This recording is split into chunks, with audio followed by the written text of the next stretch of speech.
नमस्कार दोस्तों, एक बार फिर से स्वागत है आप सभी का जीएस विजन एकेडमी पर।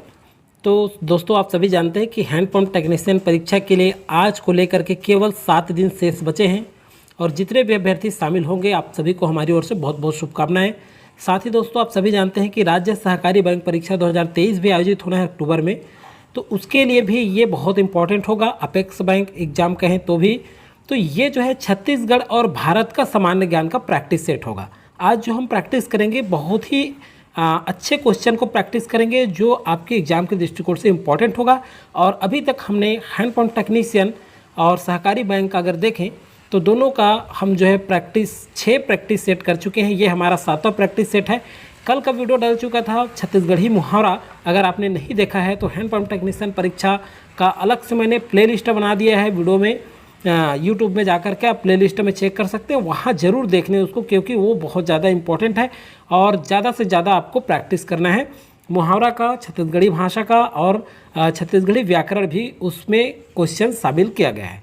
तो चलिए दोस्तों शुरू करते हैं। शुरू करने से पहले चैनल में हमारे पहली बार जुड़े होंगे तो राज्य सहकारी बैंक परीक्षा और हैंडपंप की तैयारी करने वाले स्टूडेंट हमारे चैनल को सब्सक्राइब करके बेल आइकन जरूर प्रेस कर लीजिएगा ताकि वीडियो डालें तो उसका नोटिफिकेशन आप तक पहुँचता रहे। और चलिए दोस्तों, एक चीज़ और महत्वपूर्ण जानकारी है, टेलीग्राम जरूर ज्वाइन कर लीजिएगा, क्योंकि टेलीग्राम में बता दूं मैं हमारा जीएस विजन एकेडमी नाम से सर्च करके भी ज्वाइन कर सकते हैं। डिस्क्रिप्शन में भी लिंक दिया हूं मैं। हमारे टेलीग्राम में अब जो है रोज़ आपको करंट अफेयर से संबंधित 2 क्वेश्चन दिया जाता है जिसे आप जरूर सॉल्व करें, आपके एग्जाम के दृष्टिकोण से बहुत महत्वपूर्ण होगा। दूसरी बात यह है कि यूट्यूब के कम्युनिटी में जो क्वेश्चन दिया जाता है उसे भी आप सॉल्व करें, आपके एग्जाम के दृष्टिकोण से ही वो सारे क्वेश्चन आपको दिए जाते हैं। चलिए, पहला क्वेश्चन है, प्रदेश का नृजाति म्यूजियम किस जिले में स्थित है? तो देखिए, नृजाति जो म्यूजियम है ये किस जिले में स्थित है? तो जगदलपुर में स्थित है नृजाति म्यूजियम। ये याद रखना है आपको, बहुत ही इंपॉर्टेंट है। नेक्स्ट क्वेश्चन की ओर बढ़ते हैं। वन लाइनर ही देखेंगे अभी, इस इंपॉर्टेंट फैक्ट इस क्वेश्चन से संबंधित नहीं देखेंगे, केवल वन लाइनर ही करेंगे आज के प्रैक्टिस में हम। प्रदेश का उच्च न्यायालय देश के किस क्रम का है? तो देखिए, प्रदेश का उच्च न्यायालय आप सभी जानते हैं बोदरी में है, बिलासपुर के बोदरी बिलासपुर जिले में है, बोदरी में है, आप सभी जानते हैं। लेकिन क्वेश्चन इस तरह से पूछा जा रहा है कि किस क्रम का है। पढ़े सब कोई बोदरी होते हैं लेकिन क्रम हम लोग ध्यान नहीं दे रहते, तो 19वां क्रम का है, ये ध्यान रखिएगा, ये इंपॉर्टेंट है आपके एग्जाम के दृष्टिकोण से। नेक्स्ट क्वेश्चन है दोस्तों आपका, प्रदेश के मुख्य न्यायाधीश निम्नलिखित में से कौन थे? देखिए, प्रथम मुख्य न्यायाधीश पूछ रहा है, प्रदेश का जो प्रथम मुख्य न्यायाधीश है कौन थे? तो ऑप्शन जो है यहाँ कन्फ्यूजन है, इसलिए सारे ऑप्शन पढ़ दे रहा हूँ मैं आपको। आप जो है टिक जरूर किया करें। मेरे आंसर बताने से पहले आप हो सके तो कमेंट सेक्शन खोल के जरूर कमेंट किया करें आंसर कौन सा आएगा।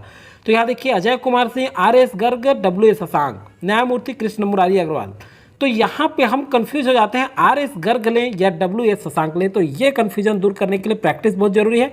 WS शशांक ये हमारे प्रदेश के पहले मुख्य न्यायाधीश थे। चलिए, नेक्स्ट क्वेश्चन है, प्रदेश के प्रथम महिला आयोग के अध्यक्ष कौन थे?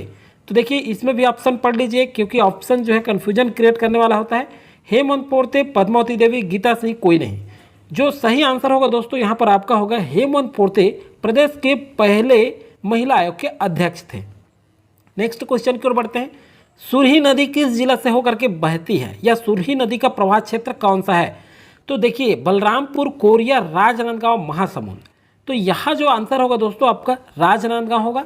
राजनांदगांव से सुरही नदी बहती है और सारंगी और बलमदेही जो नदी है ये महासमुंद क्षेत्र में बहती है और सुरंगी नदी रायगढ़ में बहती है। तो कंफ्यूज नहीं होंगे, सुरही राजनांदगांव में और सुरही से सुरंगी कर देंगे तो ये रायगढ़ चला जाएगा, ये भी ध्यान रखिएगा।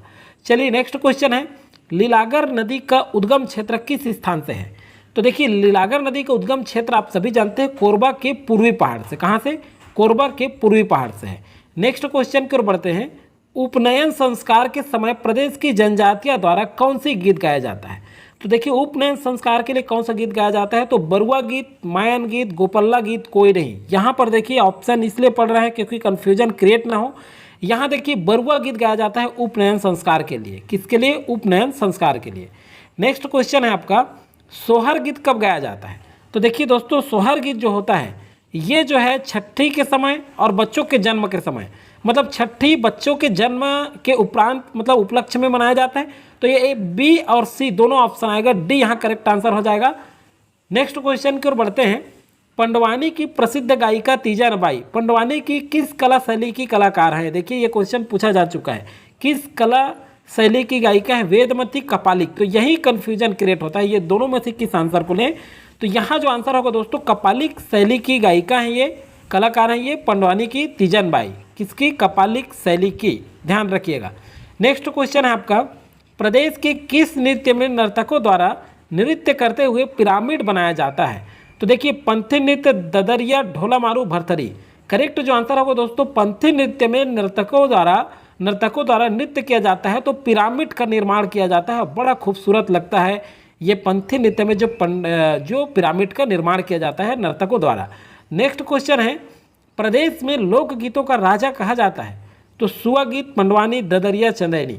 तो आप सभी जानते हैं, बहुत ही इंपॉर्टेंट है, इस तरह से लाइटली क्वेश्चन पूछा जाता है। तो ददरिया को प्रदेश का जो है लोकगीतों का राजा के नाम से जाना जाता है। किसे? ददरिया को। नेक्स्ट क्वेश्चन है आपका, गला में पहने जाने वाले आभूषण, गाल लिखा गया है, करेक्शन कर लेंगे, गला में पहने जाने वाले आभूषण कौन सा है? तो देखिए, धमेल, सूतिया। तो धमेल और सूतिया दोनों गला में पहना जाता है, तो ए और बी दोनों करेक्ट आंसर हो जाएगा, सी यहाँ करेक्ट आंसर होगा। नेक्स्ट क्वेश्चन है आपका, मेघदूतम का छत्तीसगढ़ी भाषा में अनुवाद किसने किया था? मुकुटधर पांडे, हीरालाल काव्योपाध्याय, डॉक्टर नरेंद्र देव वर्मा, हरिशंकर परसाई। तो देखिए, मेघदूतम का छत्तीसगढ़ी भाषा में अनुवाद जो है मुकुटधर पांडे ने किया था। किसने? मुकुटधर पांडे। यहाँ पर ए करेक्ट आंसर होगा। नेक्स्ट क्वेश्चन है आपका, प्रदेश में कुषाणकालीन तांबे सिक्के की साक्ष्य प्राप्ति किस जिले से हुई है? तो देखिए, कुषाणकालीन जो तांबा सिक्का था वो किस जिले से प्राप्ति हुई है? तो ये जो है दोस्तों बिलासपुर से प्राप्ति हुई है, सी यहाँ करेक्ट आंसर होगा। नेक्स्ट क्वेश्चन की ओर बढ़ते हैं, समय कम है इसलिए मैं ऑप्शन ज़्यादा नहीं पढ़ रहा हूँ, जहाँ पे प्रॉब्लम क्रिएट होगा वहीं हम देखेंगे। नेक्स्ट है, विलासतुंग की जानकारी किस अभिलेख से मिलती है? तो इसे पढ़ लेते हैं, राजिम, पोड़ागढ़, केसरी बेड़ा, कोई नहीं। तो देखिए, विलासतुंग की जो जानकारी है ये बहुत इंपॉर्टेंट है, राजिम शिलालेख से मिलती है। किससे मिलती है? राजिम शिलालेख से। ए यहाँ पर करेक्ट आंसर होगा। नेक्स्ट है, इस राज्य के पांडु वंश का वास्तविक संस्थापक कौन है या कौन थे? तो देखिए, उदयन, चंद्रगुप्त, हर्षगुप्त, इंद्रबल। तो देखिए दोस्तों, दो ऑप्शन कंफ्यूज करता है, उदयन भी पढ़े रहते हैं, हल्के में पढ़े रहते हैं, बड़ा दिक्कत होता है आंसर लेने में, और इंद्रबल भी आ गया है, दोनों हम पढ़े हैं। तो किस आंसर को लें? तो ये सी थोड़ा अच्छे से पढ़ के जाइए, और प्रैक्टिस जरूरी है इसीलिए। तो इंद्रबल जो है वास्तविक संस्थापक हैं, और पांडु वंश का आदि पुरुष और संस्थापक किसको कहा जाता है? उदयन को कहा जाता है। लेकिन इस राज्य मतलब छत्तीसगढ़ राज्य में वास्तविक संस्थापक कौन है? तो इंद्रबल हैं, और इसका कालंजर शिलालेख से इसकी जानकारी मिलती है। चलिए, नेक्स्ट क्वेश्चन है, आगाज दिया के लेखक कौन है?